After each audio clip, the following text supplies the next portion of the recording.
Mi nombre es Yelitza Villero y a continuación evidencio la instalación y ejecución del MATLAB. Para la caída de voltaje en dos resistencias que conforman un sistema de divisor de tensión, se le pide al usuario que ingrese por teclado el valor de ambas resistencias, R1 y R2. Del mismo modo, se le pide que digite el voltaje que existe entre ambas resistencias. Una vez ingresados estos valores, se calcula la corriente que circula por ambas resistencias, ya que éstas están en serie y por lo tanto la corriente es la misma. Luego de haber calculado el valor de la corriente que circula por ambas resistencias, se procede a calcular la caída de tensión en cada una de las resistencias. Por último, se visualiza el voltaje que tienen las resistencias. Veamos la ejecución del programa.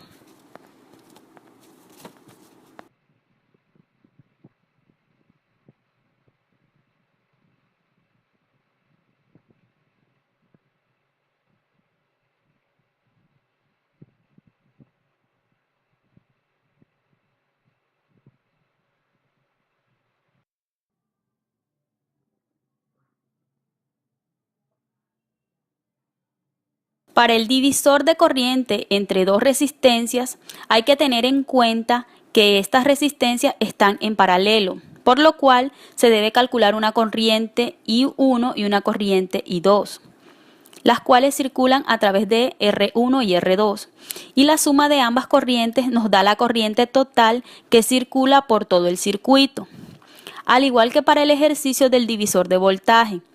En este nuevo aplicativo se piden los valores de R1 y R2 y el voltaje que existe entre ambas resistencias. Una vez ingresados los valores, se realiza el siguiente análisis. Como las resistencias están en paralelos, la caída de voltaje en R1 y R2 es la misma, lo que nos facilita hallar el valor de corriente que circula por cada resistencia. Aplicando la ley de Ohm, tenemos que la corriente a través de R1 es igual al voltaje que cae en dicha resistencia, dividido entre el valor de la resistencia. Lo mismo ocurre para la corriente en R2. Una vez hallada la corriente en ambas resistencias, calculamos el voltaje que circula por el circuito y que equivale a la suma de I1 y I2. Veamos la ejecución del programa.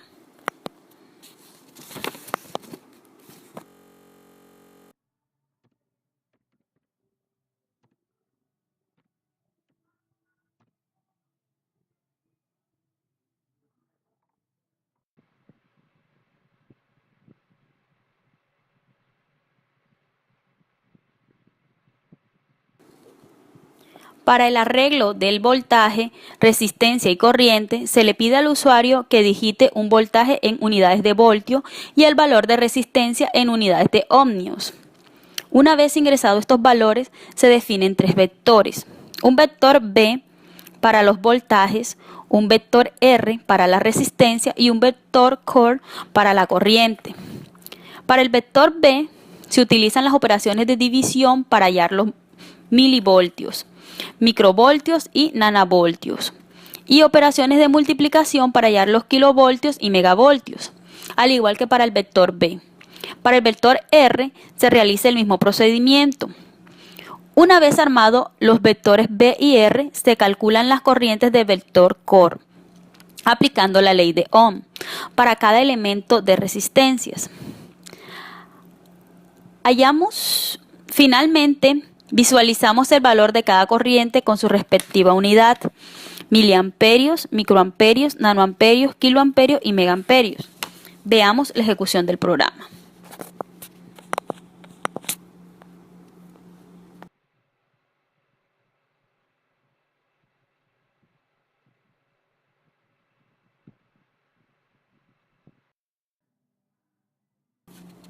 Para calcular la capacidad equivalente de un circuito en serie o en paralelo, se le pide al usuario que digite la cantidad de capacitores usados. Luego se le pregunta por el tipo de conexión, serie o paralelo, y esto se logra a través de un switch. Una vez seleccionado el tipo de conexión, se ejecuta una de las opciones. Para la conexión en serie, para este tipo de conexión, se implementa un ciclo for para ir almacenando los valores de los capacitores teniendo en cuenta la cantidad que se usará y que fue ingresada al comienzo del aplicativo. Dentro de este ciclo for se implementan dos variables.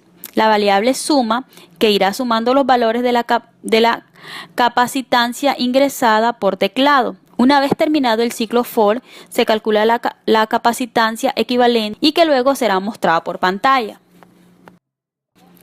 Para la conexión en paralelo, también se implementa un ciclo for para ir almacenando los valores de los capacitores, teniendo en cuenta la cantidad que se usará y que fue ingresada al comienzo del aplicativo. A diferencia de la conexión en serie, la capacitancia equivalente será la suma de todos los valores de los capacitores ingresados por teclado y que luego será mostrada por pantalla. Veamos la ejecución del programa.